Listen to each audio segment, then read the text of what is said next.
शहापूर तालुक्यातील कळमगाव येथील जगन्नाथ मोरेश्वर पातकर यांच्या घराला रात्रीच्या वेळी अचानक लागली भीषण आग। आगीमध्ये पूर्ण घर जळून खाक।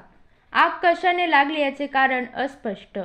जुने लाकडी घर असल्याने पूर्णपणे घर जळून खाक झाले असून आतमधील अन्नधान्य, कपडे आणि इतर सर्व साहित्य जळून खाक झाले असून मात्र कोणत्याही प्रकारची जीवितहानी झाली नाही।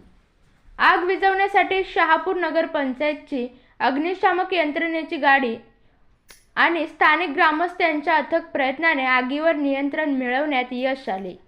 शहापूर पोलीस स्टेशनचे पोलीस निरीक्षक राजेंद्र तेंडुलकर आणि माजी आमदार पांडुरंग बरोरा यांनी घटनास्थळी रात्रीच्या वेळी भेट देऊन सदर घटनेची पाहणी केली।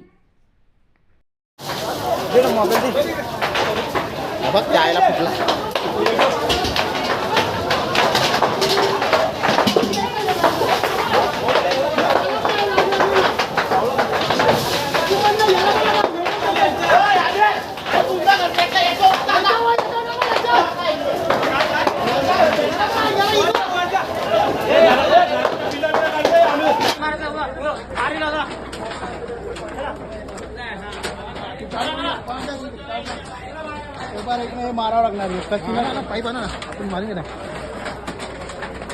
पाईप